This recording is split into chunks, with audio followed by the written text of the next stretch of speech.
as I was saying earlier, again, welcome everyone to a shorter stream reading through the Secret Garden provided by the Library of Congress. Again, this will only go for about an hour. Still trying to work on sleep schedules and being considerate for health and stuff, so I can be on time. So, last we left off, we had just finished chapter 14, and it seems we met a couple of potential folks who were really determined to keep Colin sick. Mary had just met Colin. She also made some progress of working in the garden with Deacon. So, that is where you are. And what? Hello. It was good to see you. Well, the stream. Again, I do apologize for the short stream. So let's go ahead and get into the stream before I lose all my stream, which is not much. So, first one with In the Secret Garden, Chapter 15, Nest Building. After another week of rain, the high arc of blue sky appeared again, and the sun which poured down was quite hot. Though there had been no chance to see either the Secret Garden or Dickon, Mistress Mary had enjoyed herself very much.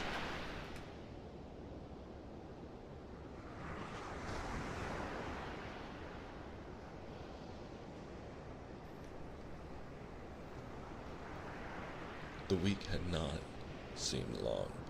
She had spent hours of every day with Colin in his room, talking about Rajas or gardens or Dickon and the cottage on the moor.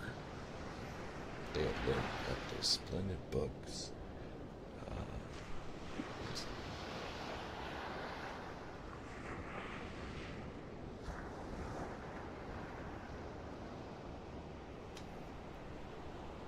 Splendid books and pictures, and sometimes Mary had read things to Colin, and sometimes he had read a little to her. When he was amused and interested, she thought he scarcely looked like an invalid at all, except that his face was so colorless, and he was always on the sofa. "You are a sly one, to listen and get out of your bed to go following things up like you did that night," Mrs. Bedlock said once. "But there's no saying it's not been a sort of blessing to the lot of us. He's not had a tantrum or whining fit since you made friends. The nurse was just going to give up the case because she was so sick of him, but she says she doesn't mind staying now and I've gone on duty with her," laughing a little. In her talks with Colin, Mary had tried to be very cautious about the Secret Garden. There were certain things she wanted to find out from him, but she felt that she must find them out without asking him direct questions. In the first place, as she began to like to be with him, she wanted to discover whether he was the kind of boy you could tell a secret to.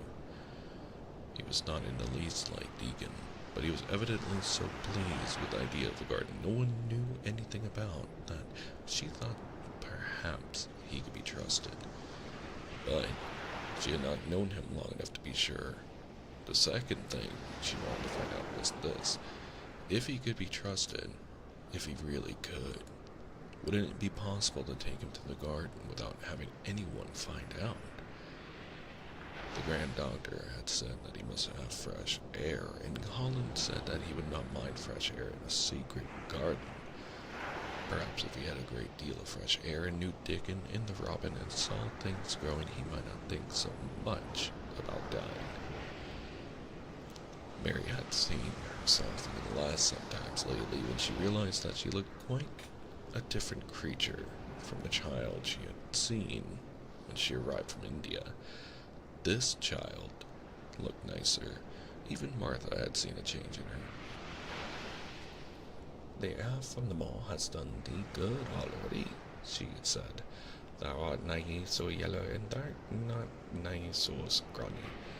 Even thy hair doesn't lamp down on the head so flat. It's got some life in it now, so it sticks out a bit." "It's like me," said Mary. "It's growing stronger and fatter.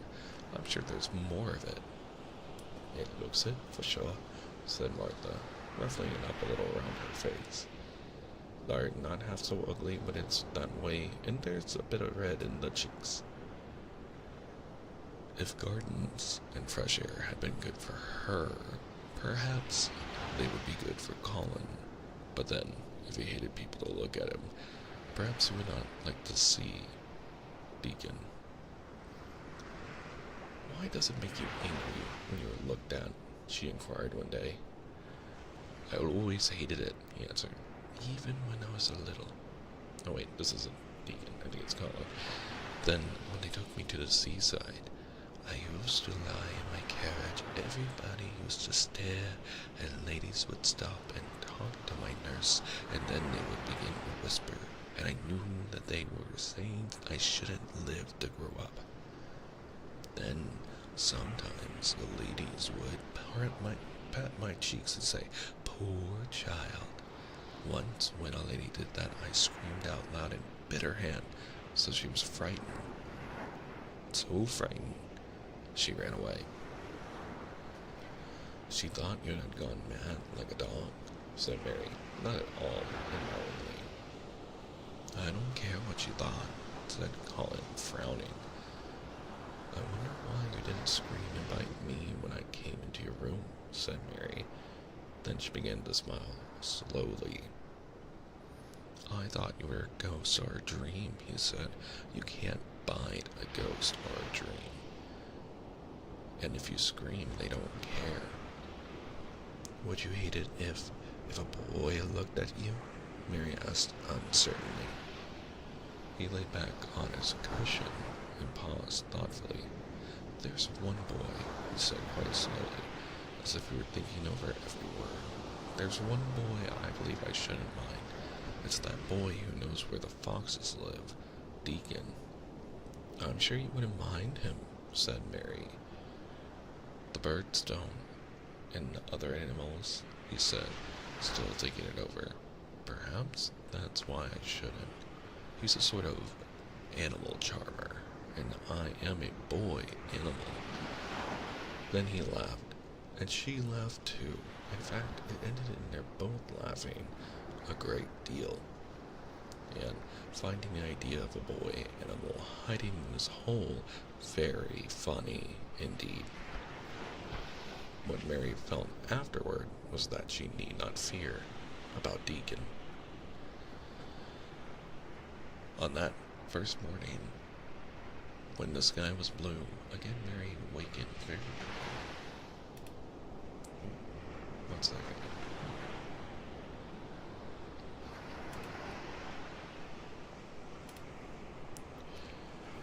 The sun was pouring in slanting rays through the blinds, and there was something so joyous in the sight of it that she jumped out of bed and ran to the window.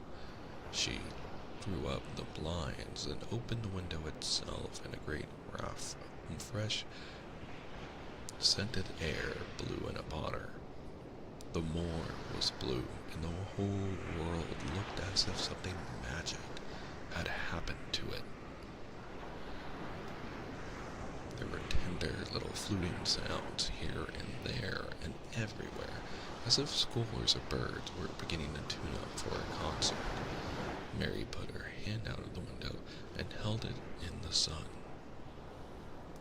"It's warm, warm," she said.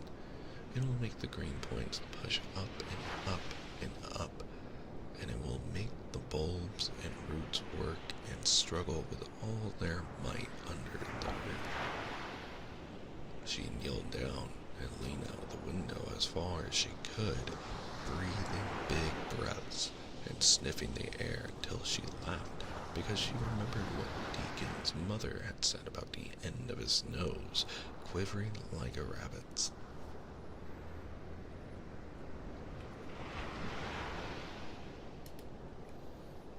must be very early, she said.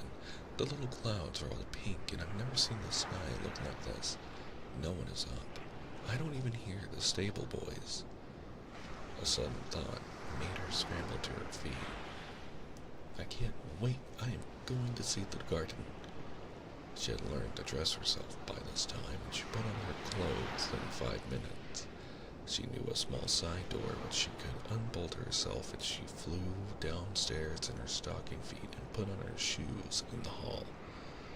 She unchained and unbolted and unlocked, and when the door was open, she sprang across the step with one bound, and there she was standing on the grass, which seemed to have turned green, and with the sun pouring down on her, and warm, sweet wafts about her, and the fluting and twittering and singing coming from every bush and tree. She clasped her hands for pure joy and looked up in the sky, and it was so blue and pink and pearly and white and flooded with springtime light that she felt as if she must flute and sing aloud herself, and knew that thrushes and robins and skylarks could not possibly help it. She ran round the shrubs and paths towards the secret garden. It is all different already, she said. The grass is greener, and things are sticking up everywhere, and things are uncurling, and green buds of leaves are showing. This afternoon I am sure Deacon will come. The long warm rain had done strange things to the herbaceous beds which bordered the walk by the lower wall. There were things sprouting and pushing out from the roots of clumps of plants, and there were actually here and there glimpses of royal purple and yellow unfurling among the stems of crocuses. 6 months before, Mistress Mary would not have seen how the world was waking up, but now she missed nothing. When she had reached the place where the door hid itself under the ivy, she was startled by a curious loud sound. It was the caw of a crow, and it came from the top of the wall. And when she looked up, there sat a big, glossy, plumaged blue blackbird, looking down at her very wisely indeed. She had never seen a crow so close before, and he made her a little nervous, but the next moment he spread his wings and flapped away across the garden. She hoped he was not going to stay inside, and she pushed the door open, wondering if he would. When she got fairly into the garden, she saw that he probably did intend to stay, because he had alighted on a dwarf apple tree, and under the apple tree was lying a little reddish animal with a bushy tail, and both of them were watching the stooping body and rust-red head of Deacon, who was kneeling on the grass, working hard. Thank you for the hydrate, Layla.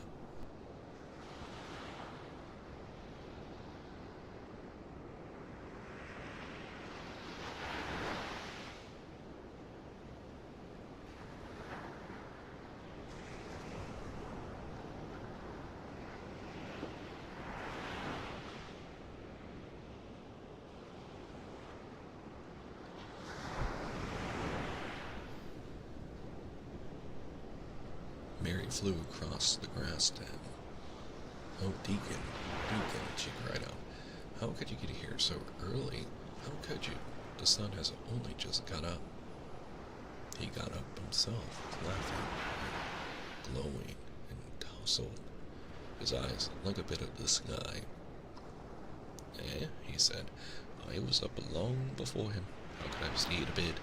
The world's welfare begun again this morning, it has, and it's working and humming and scratching and piping and nest building and breathing out scents, till you've got to be on it instead, or lying on your back. When the sun did jump up, the moor went mad for joy, and I was in the midst of the theatre, and I run like mad myself, shouting and singing, and I come straight here. I couldn't have stayed away. Why, the garden was lying here waiting. Mary put her hands on her chest, panting as if she had been running herself.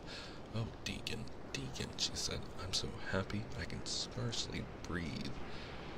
Seeing him talking to a stranger, the little bushy-tailed animal rose from its place under the tree and came to him, and the rook, cawing once, flew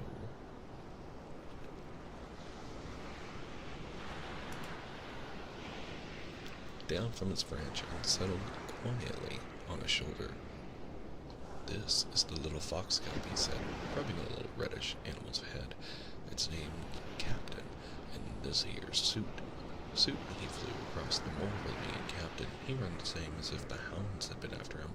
They both felt the same as I did. Neither of the creatures looked as if he were the least afraid of Mary.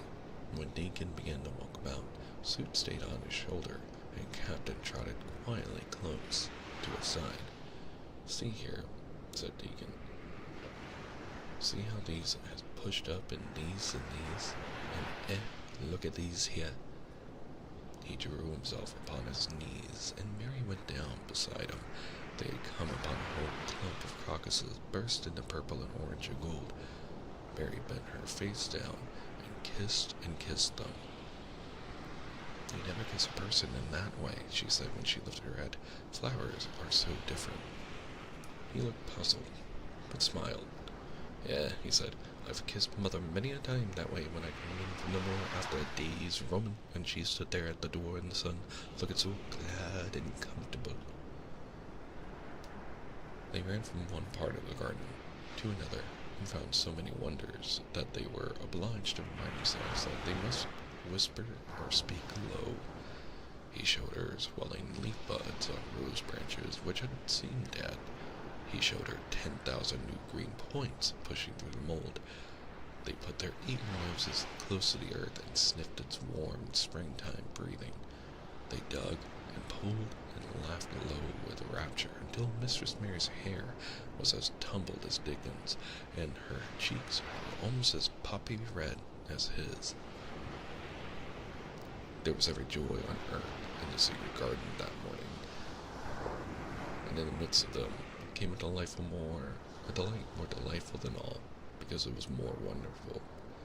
Swiftly, something flew across the wall and darted through the trees to a close-grown corner, a little flare of red-breasted bird, with something hanging from its beak. Deacon stood quite still and put his hand on Mary, almost as if they had suddenly found themselves laughing in a church. "We may not stir," he whispered in a broad Yorkshire. "We may not scarce breathe. I knowed he was meat hunting when I seed him last. It's been with us as robin. He's building in his nest. He'll stay here if us don't flight him." They settled down softly upon the grass and sat there without moving. Us mustn't seem as if us watching my headphones keep moving. Us mustn't seem as if us was watching him too close, said Deacon. "He'd be out with us for good if he got the notion us was interfering now. He'll be a good bit different till all this is over. He's setting up housekeeping. He'll be shyer and readier to take things into. He's got no time for visiting the gospel. Us must keep still a bit and try to look as if us was grass and trees and bushes. Then, when he's got used to seeing us, I'll chirp a bit, and he'll know us will not be in his way." Mistress Mary was not at all sure that she knew, as Dickon seemed to, how to try to look at grass like grass and trees and bushes. But he had said the queer thing as if it were the simplest and most natural thing in the world, and she felt it must be quite easy to him, and indeed, she watched him for a few minutes carefully, wondering if it was possible for him to quietly turn green and put out branches and leaves, but he only sat wonderfully still, and when he spoke, dropped his voice to such a softness that it was curious that she could hear him. But she could.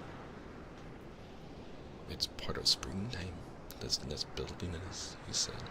"I know what's going to be going on in the same way every year since the world was begun. They've got their way of thinking and doing things, and a body better not meddle. You can lose a friend in springtime easier than any other season if you're too curious. It's totally true. Totally true. If we talk about him, we can't help looking at him, Mary said as softly as possible. We must talk of something else. There is something I want to tell you. You'd like it better if us talks of something else, said Deacon. What is it that ya got to tell me? Well, do you know about Colin? She whispered. He turned his head to look at her. What does I know about him? He asked. I've seen him. I've been to talk to him every day this week. He wants me to come. He says I'm making him forget about being ill and dying, answered Mary. Deacon looked actually relieved as soon as the surprise died away from his round face. I am glad of that, he exclaimed. I'm right down glad. Makes me easier. I know I must say nothing about him, and I don't like having to hide things. Don't you like hiding the garden, said Mary. I'll never tell about it, he answered. But... Wait a second. The webpage is broken.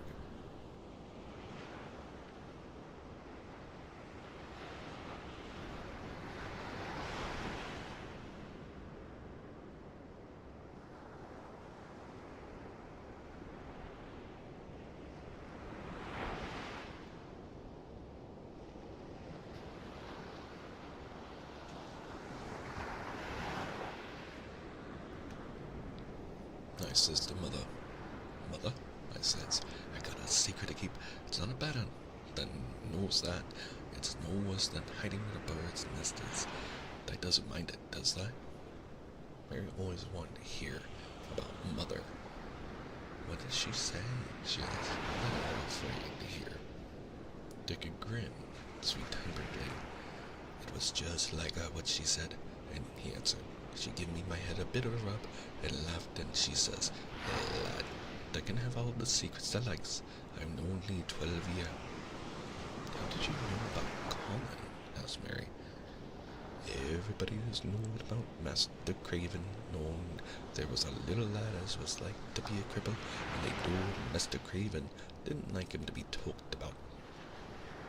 Folks is sorry for Mr. Craven, because Mrs. Craven was such a pretty young lady, and they were so fond of each other.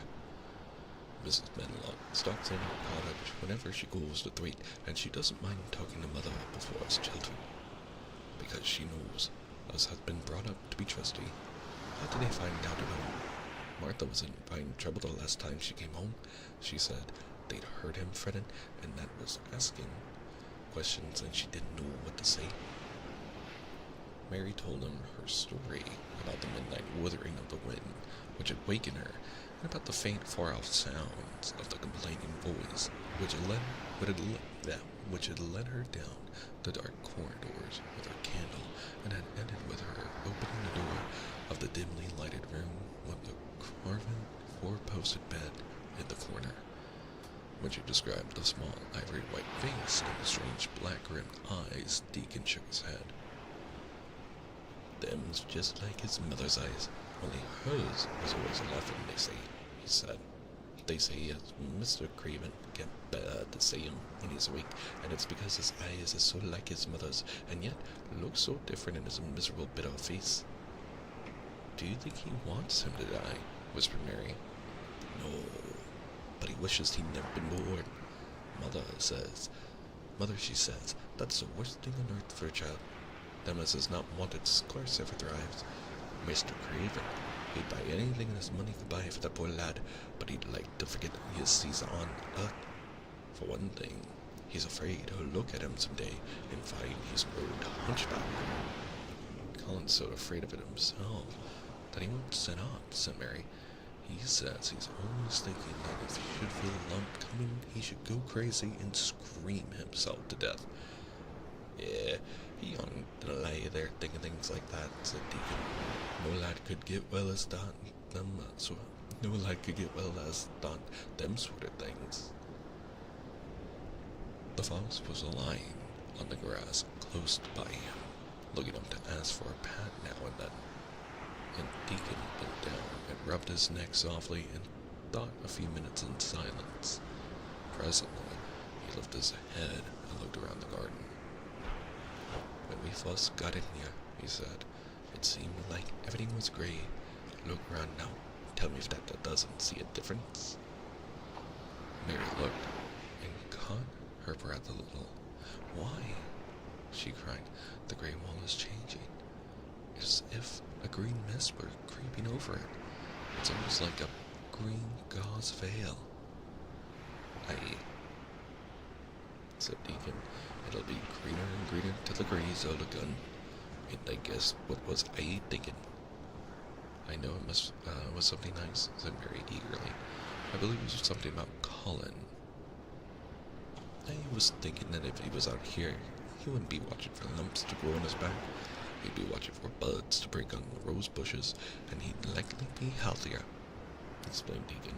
I was wondering if us could ever get him in the humor to come out here and lie under the trees in his carriage. I've been wondering that myself. I've thought of it almost every time I've talked to him, said Mary. I've wondered if he could keep a secret, and I've wondered if we could bring him here without anyone seeing us. I thought perhaps you could push his carriage. The doctor said he must have fresh air, and if he wants us to take him out, no one dare disobey him. He won't go out for other people, and perhaps they will be glad if he will go out with us. He could order the gardeners to keep away so they wouldn't find out. Deacon was thinking very hard as he scratched Captain's back. It'd be good for him, my lord, he said. Us would not be thinking he'd better never been born. Us be two children watching the garden grow, and he'd be another. Two lads and a little lass just looking on at the springtime. I wouldn't it be better than doctor stuff. He's been lying in his room so long, but he's always been so afraid of his back that it's made him queer, said Mary. He knows a good many things out of books, but he doesn't know anything else. He says he's been too ill to notice things, and he hates going outdoors, and hates gardens and gardeners, but he likes to hear about this garden, because it is a secret. I daren't tell him much, but he said he wanted to see it. So I'll have him out here sometime for sure, said Deacon. I could push his carriage well enough, as I noticed how the robin has his mate, and his mate been working while we've been sitting here. Look at him perched on that branch, wondering where it'd be best to put that twig he just got in his beak. He made one of his low whistling calls, and the robin turned his head and looked at him inquiringly, still holding his twig. Deacon spoke to him as Ben Weatherstaff did, but Deacon's tone was one of friendly advice. As ever they puts it, he said, it'll be all right. I knew how to build that nest before that came out of the egg. Get on with thee, lad. That's got no time to lose. Oh, I do like to hear you talk to him, Mary said, laughing delightedly. Ben Weatherstaff scolds him and makes fun of him, and he hops about and looks as if he understood every word, and I know he likes it. Ben Weatherstaff says he is so conceited, he would rather have stones thrown at him than not be noticed. Wanting to be the center of attention. I understand. Deacon laughed too, and went on talking. Thy nose us won't trouble thee, he said to the robin. Us is near being wild things ourselves. Us is nest building too, bless thee. Look out, that doesn't tell on us. And though the robin did not answer, because his beak was occupied, Mary knew that when he flew away with his twig to his own corner of the garden, the darkness of his dew-bright eye meant that he would not tell their secret for the world.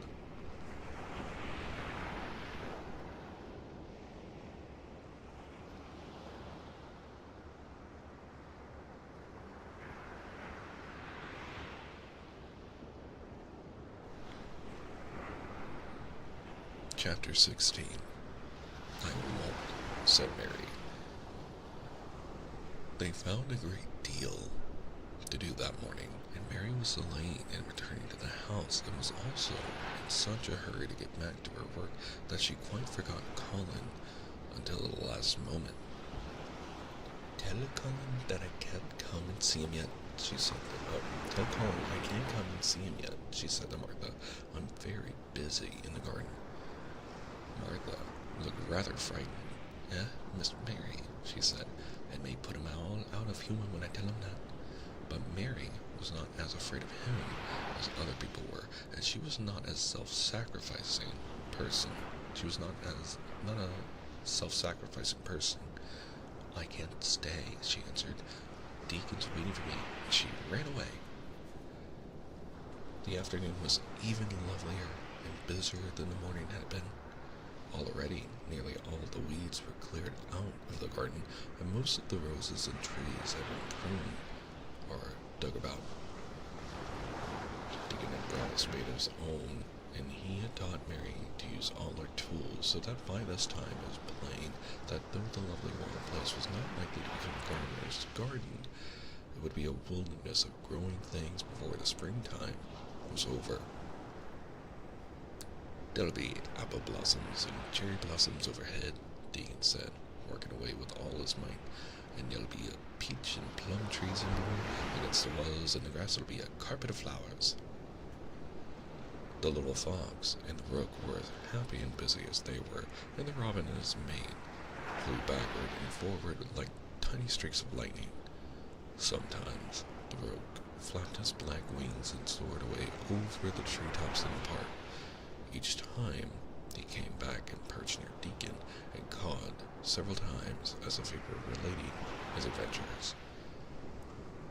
And Deacon talked to him just as he had talked to the robin. Once, when Deacon was so busy that he did not answer at first, Suit flew onto his shoulders and gently tweaked his ear with his large beak. When Mary wanted to rest a little, Deacon sat down with her under a tree, and once he took his pipe out of his pocket and played the soft, strange little notes, and two squirrels appeared on the wall and looked and listened. Now he's a good bit stronger than I was, Deacon said, looking at her as she was digging. Now it's beginning to look different for sure. Mary was glowing with exercise and good spirits. I'm getting fatter and fatter every day, she said quite exultantly. Mrs. Medlock will have to get me some bigger dresses. Martha says my hair is growing thicker. It isn't so flat and stringy. The sun was beginning to set and sending deep gold-colored rays slanting under the trees when they parted. It'll be fine tomorrow, said Deacon. I'll be at work by sunrise. So will I, said Mary. She ran back to the house as quickly as her feet would carry her. She wanted to tell Colin about Deacon's foxcott and the rook, and about what the springtime had been doing. She felt sure he would like to hear, so it was not very pleasant when she opened the door of her room to see Martha standing waiting for her with a doleful face. What is the matter? She asked it. What did Colin say when you told him I couldn't come? Said Martha. I wish I'd gone. He was going into one of his tantrums. There's been a nice to-do all afternoon to keep him quiet. He would watch the clock all the time. Mary's lips pinched themselves together. She was no more used to considering other people than Colin was, and she saw no reason why an ill-tempered boy should interfere with the thing she liked best. She knew nothing about the pitifulness of people who had been ill and nervous, and who did not know that they could control their tempers and need not make other people ill and nervous too. When she had had a headache in India, she had done her best to see that everybody else had a headache or something quite as bad, and she felt she was quite right, but of course now she felt that Colin was quite wrong. He was not on his sofa when she went into his room. He was lying flat on his back in bed, and he did not turn his head toward her as she came in. This was a bad beginning, and Mary marched up to him with her stiff manner. "Why didn't you get up?" she said. "I did get up this morning when I thought you were coming," he answered, without looking at her. "I made them put me back in bed this afternoon. My back ached, and my head ached, and I was tired. Why didn't you come?" "I was working in the garden with Deacon," said Mary. Colin frowned and condescended to look at her. "I won't let that boy come if you go and stay with him instead of coming to talk to me," he said. Mary flew into a fine passion. She could fly into a passion without making a noise. She just grew sour and obstinate and did not care what happened. "If you send Dickon away, I'll never come into this room again," she retorted. "You'll have to if I want you to," said Colin. "I won't," said Mary. "I'll make you," said Colin. "They shall drag you in." "Shall they, Mr. Rajah?" said Mary fiercely. "They may drag me in, but they can't make me talk when they get me here. I'll sit and clench my teeth and never tell you one thing. I won't even look at you. I'll stare at the floor." They were a nice, agreeable pair as they glared at each other. If they had been two little street boys, they would have sprung at each other and had a rough and tumble fight. As it was, they did the next thing to it. "You are a selfish thing," cried Colin. "What are you?" said Mary. "Selfish people always say that. Anyone is selfish who doesn't do what they want. You're more selfish than I am. You're the most selfish boy I ever saw." "I'm not," snapped Colin. Sorry, that was loud. "I'm not as selfish as your fine Dickon is. He keeps you playing in the dirt when he knows I am all by myself. He's selfish if you like." Mary's eyes flashed fire. "He's nicer than any other boy that ever lived," she said. He's like an angel." It might sound rather silly to say that, but she did not care. "A nice angel," Colin sneered ferociously. "He's a common college boy off the moor." "He's better than a common Rajah," retorted Mary. "He's 1,000 times better." Because she was the stronger of the two, she was beginning to get the better of him. The truth was that he had never had a fight with anyone like himself in his whole life, and, upon the whole, it was rather good for him, though neither he nor Mary knew anything about that. He turned his head on his pillow and shut his eyes, and a big tear was squeezed out and ran down his cheek. He was beginning to feel pathetic and sorry for himself, not for anyone else. "I'm not as selfish as you, because I'm always ill, and I'm sure there's a lump coming on my back," he said, "and I'm going to die besides." "You're not," contradicted Mary unsympathetically.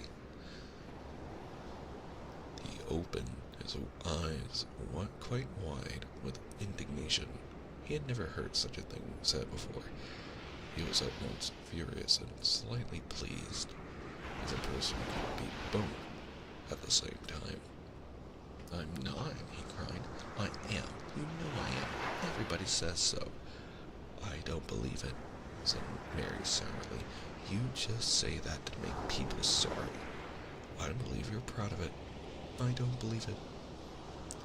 If you were a nice boy, it might be true, but you're too nasty." In spite of his invalid bag, Colin sat up in bed in quite a healthy rage. "Get out of my room!" he shouted, and he caught hold of his pillow and threw it at her. He was not strong enough to throw it far. It only fell at her feet, but Mary's face looked as pinched as a nutcracker. "I'm going," she said, "and I won't come back." She walked to the door, and when she reached it, she turned around and spoke again.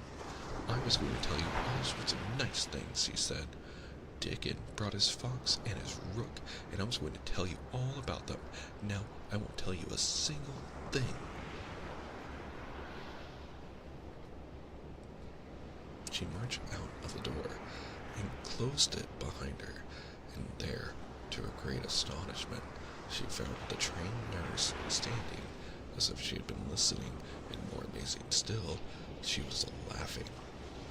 She was a big, handsome young woman who ought not to have been a trained nurse at all, as she could not bear invalids, and she was always making excuses to leave calling to Martha or anyone else who would take her place. Mary had never liked her, and she simply stood and gazed at about her as she stood giggling into her handkerchief. "What are you laughing at?" she asked her. "Did you want to follow?" "Nice boy wave. Good to have you." "Not your two young ones," said the nurse. "It's the best thing that could happen to the sickly pampered thing, to have someone to stand up to him that's as spoiled as himself." And she laughed into her handkerchief again. If he'd had a young vixen of a sister to fight with, it would have been the saving of him. "Is he going to die?" "I don't know, and I don't care," said the nurse. "Hysterics and temper are half what ails him." "What are hysterics?" asked Mary. "You'll find out if you work him into a tantrum after this, but at any rate, you've given him something to have hysterics about, and I'm glad of it."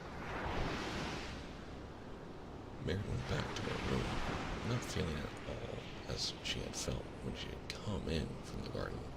She was cross and disappointed, but not at all sorry for Colin. She had looked forward to telling him a great many things, and she had maybe tried to make up her mind whether it would be safe to trust him with a great secret. She had been beginning to think it would be, but now she had changed her mind entirely. She would never tell him, and he would stay in his room and never get any fresh air, and die if he liked. It would serve him right. She felt so sour and unrelenting that for a few minutes she almost forgot about Deacon, and the golden veil creeping over the world, and the soft wind blowing down from the moor. Thank you for the stretch.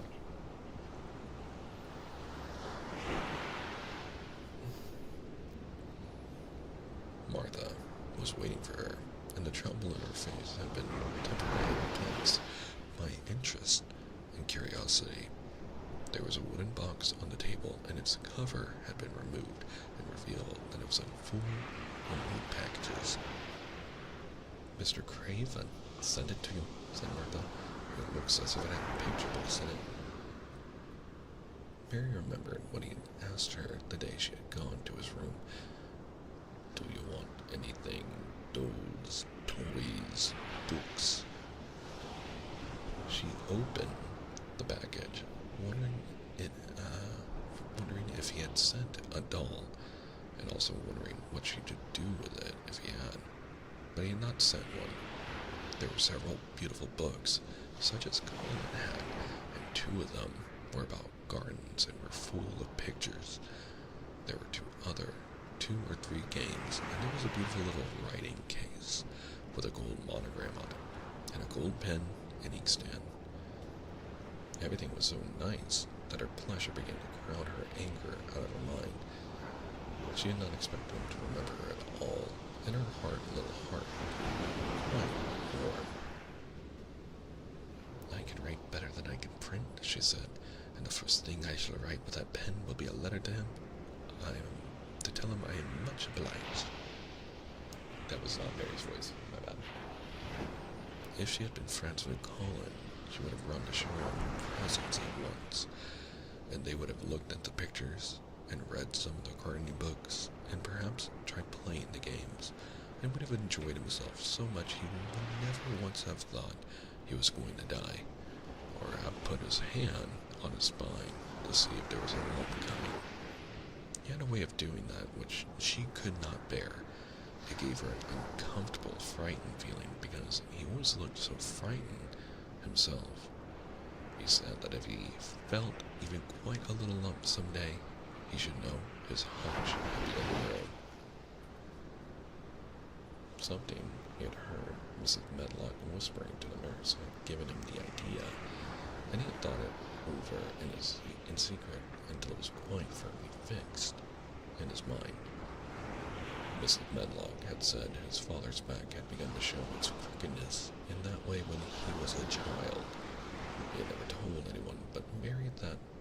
most of his tantrums, as I called them, grew out of his hysterical, hidden fear. Mary had been sorry for him when he had told her. He always began to think about it when he was crossed or tired, she said to herself, and he has been crossed today. Perhaps he has been thinking about it all afternoon. She stood still, looking down at the carpet and thinking, I said I would never go back again. She hesitated, knitting her brows, but perhaps, just perhaps, I will go and see if he wants me in the morning. Perhaps he'll try to throw his pillow at me again, but I think I'll go.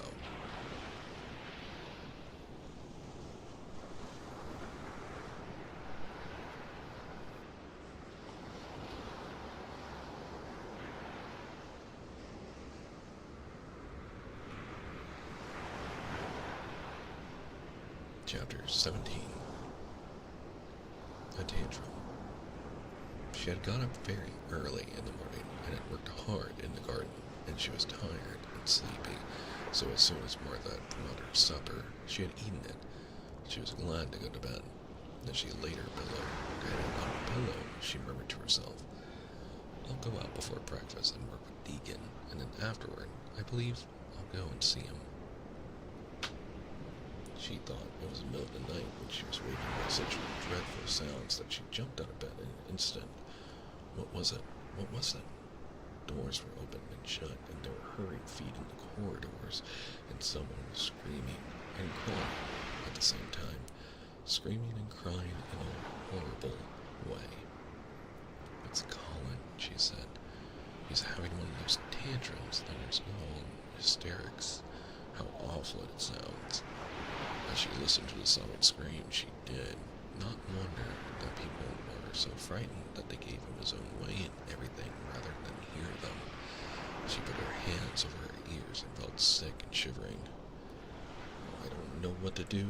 I don't know what to do, she kept saying. I can't bear it. Once she wondered if he would stop, if she dared go to him, and then she remembered how he had driven her out of the room and thought that perhaps the sight of her might make him worse. Even when she pressed her hands more tightly over her ears, she could not keep the awful sounds out. She hated them so, and was so terrified by them, that suddenly they began to make her angry, and she felt as if she should like to fly into a tantrum herself, and frighten him as he was frightening her. She was not used to anyone's tempers but her own. She took her hands from her ears and sprang up and stomped her foot. He ought to be stopped. Somebody ought to make him stop. Somebody ought to beat him, she cried out. Just then, she heard feet almost running down the corridor, and the door opened and the nurse came in. She was not laughing now by any means. She even looked rather pale. He's worked himself into hysterics, she said in a great hurry. He'll do himself harm. No one can do anything to him. You come and try like a good child. He likes you. He turned me out of the room this morning, said Mary, stamping her foot with excitement. The stomp rather pleased Denise. The truth was that she had been afraid she might find Mary crying and hiding her head under the bedclothes. That's right, she said. You're in the right humor. You go and school him. Give him something new to think of. Do go, child, as quick as ever as you can. It was not until afterward that Mary realized that the thing had been funny as well as dreadful. That it was funny that all the grown-up people were so frightened that they came to a little girl just because they guessed that she was almost as bad as Colin himself. She flew along the corridor, and the nearer she got to the screams, the higher her temper mounted. She felt quite wicked by the time she reached the door. She slapped it open with her hand and ran across the room to the four-post bed. You stop, she almost shouted. You stop. I hate you. Everybody hates you. I wish everybody would run out of the house and let you scream yourself to death. You will scream yourself to death in a minute, and I wish you would. A nice, sympathetic child could neither have thought nor said such things, but it just happened that the shock of hearing them was the best possible thing for this hysterical boy whom no one had ever dared to restrain or contradict. He had been lying on his face, beating his pillow with his hands, and he actually almost jumped around. He turned so quickly at the sound of the furious little voice. His face looked dreadful, white and red and swollen, and he was gasping and choking. But savage little Mary did not care an atom. "If you scream another scream," she said, "I'll scream too, and I can scream louder than you can, and I'll frighten you. He actually had stopped screaming because she had startled him so. The scream, which had been coming up, almost choked him. The tears were streaming down his face, and he shook all over. "I can't stop," he gasped and sobbed. I can't. "You can," shouted Mary. "Half that ails you is hysterics and temper. Just hysterics. Hysterics. She stamped each time she did it. "I felt the lump. I felt it," choked out Colin. "I knew I should. I shall have a hunch on my back, and then I shall die." And began to... Page broken.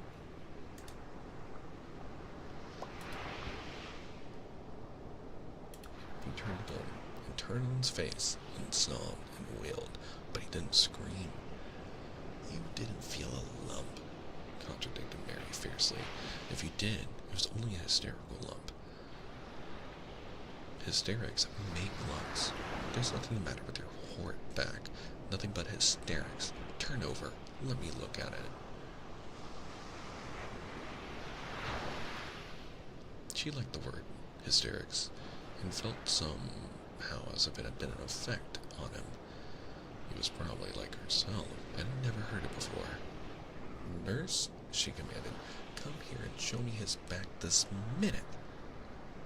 The nurse, Mrs. Medlock, and Martha had been standing huddled together near the door, staring at her, their mouths half open. Colin was heaving great. All three had gasped and frightened more than once. The nurse came forward as if she were half afraid. Colin was heaving with great, breathless sobs. "Perhaps he won't let me," she hesitated in a low voice. Colin heard her, however, and he gasped out between two sobs, "Show her. She'll see then." It was a poor, thin back to look at when it was bared. Every rib could be counted, and every joint of the spine, though Mistress Mary did not count them as she bent over and examined them with a solemn, savage little face. "Also, Dustdale, thank you so much for following." She looked so sour and old-fashioned that the nurse turned her head aside to hide the twitching of her mouth. There was just a minute's silence, for even Colin tried to hold his breath, while Mary looked up and down his spine, and down and up, as intently as she had been the great doctor from London. "There's not a single lump there," she said at last.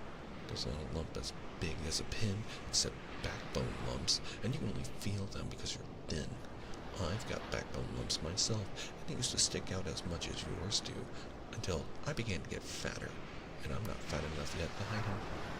There's not a lump as big as a pin. If you ever say there is again, I shall laugh." No one but Colin himself knew what effect those crossly spoken childish words had on him. If he had ever had anyone to talk to about his secret terrors, if he had ever dared to let himself ask questions, if he had had childish companions, and had not lain on his back in the huge closed house, breathing an atmosphere heavy with the fears of people who were, most of them, ignorant and tired of him, he would have found out that most of his fright and illness was created by himself. Nature over nurture, as they say. We are just products of our own experiences, and therefore we translate and experience the present according to that. as one begets the other, and one goes forward, moving toward those experiences. A good thing to keep in mind.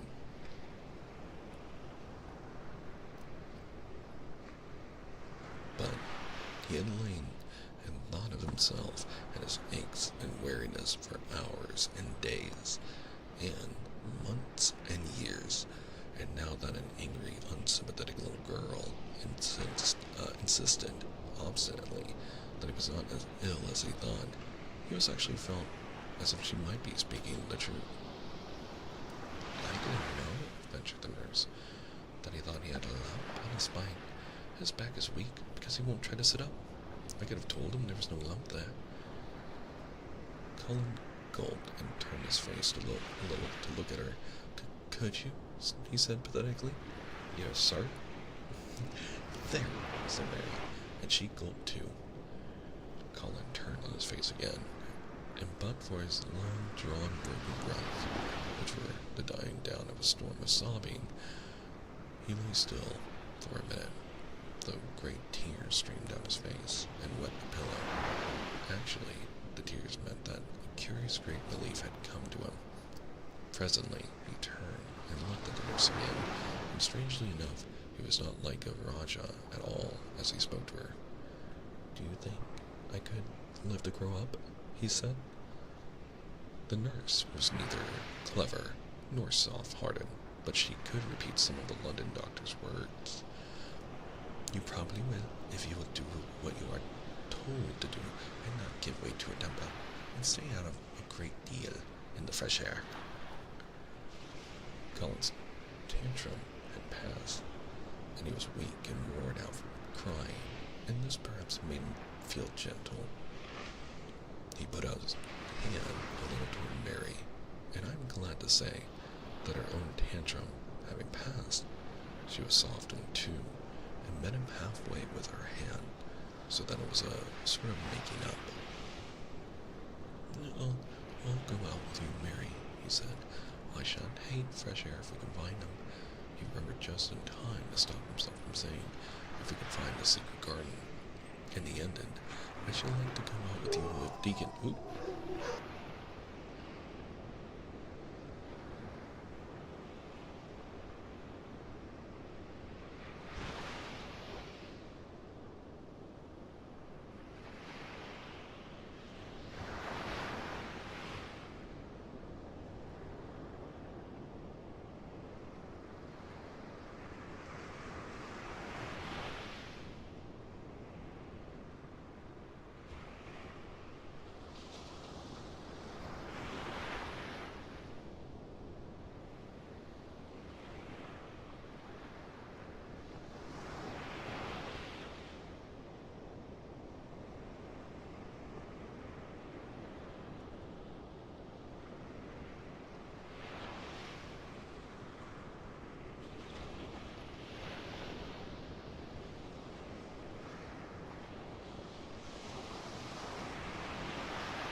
also, surprised as a late-night visitor decided to show up at the door, and they were dropping off Taco Bell for my sister. But, let's see.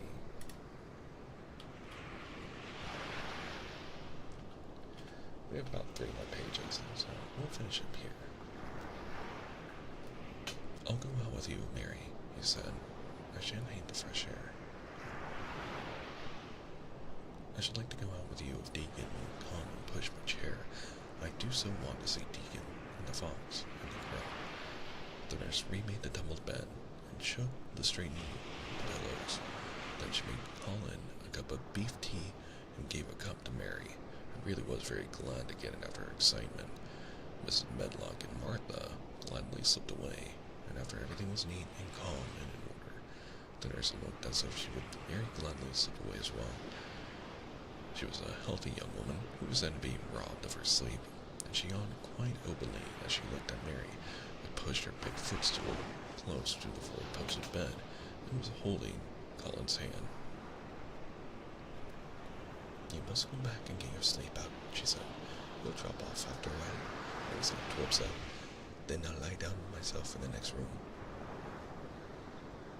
Would you like me to sing you that song I learned from my ayah? Mary whispered to Colin. His hand pulled hers gently, and he turned his tired eyes on her appealingly. Oh yes, he answered. It's such a soft song. I shall go to sleep in a minute.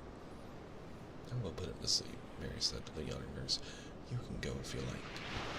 Well, said the nurse, with an attempt reluctance, if he doesn't go to sleep in half an hour, you must call me. Very well, answered Mary. The nurse was out of the room in a minute, and as soon as she was gone, Colin pulled Mary's hand again. I almost told, he said, but I stopped myself in time. I won't talk and you will sleep, but you said you had a whole lot of nice things to tell me. Have you? Do you think you've found out anything at all about the way into Secret Garden? Mary looked at his poor, little tired face and swollen eyes, and her heart relented. Yes, she answered. I think I have, and if you will go to sleep, I will tell you tomorrow. His hand quite trembled. Oh, Mary, he said. Oh, Mary, if I could get into it, I think I should live to grow up. Do you suppose that instead of singing the Aya song, you could just tell me softly, as you did the first day, what you imagine it looks like inside? I'm sure it will make me go to sleep. Yes, answered Mary. Shut your eyes. He closed his eyes and lay quite still, and she held his hand and began to speak very slowly and in a very low voice. I think it has been left alone so long that it's grown all into a lovely tangle. I think the roses have climbed and climbed and climbed until they hang from the branches and walls and creep over the ground, almost like a strange green mist. Some of them have died, but many are alive, and when the summer comes, there will be curtains and fountains of roses. I think the ground is full of daffodils and snowdrops and lilies and iris working their way out of the dark. Now, the spring has begun. Perhaps. The soft drone of her voice was getting stiller and stiller, and she saw it and went on. Perhaps they are coming up through the grass. Perhaps there are clusters of purple crocuses and gold ones, even now. Perhaps the leaves are beginning to break out and uncurl, and perhaps the gray is changing, and a green gauze veil is creeping over everything, and the birds are coming to look at it, because it is so safe and still. And perhaps, very softly and slowly, indeed, the robin has found a mate and is building a nest. And Colin was asleep.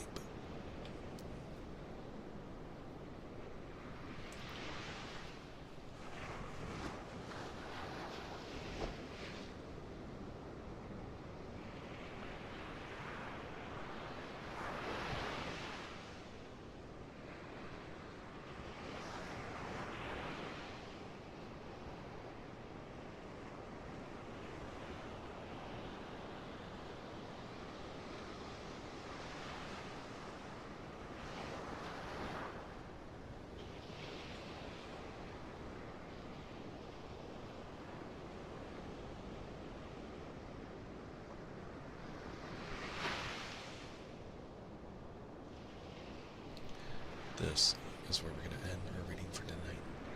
For our friends over on YouTube, thank you for joining us. I do apologize again for any short stream, but that is my cue to go. So thank you so much for hanging out. And for our friends over here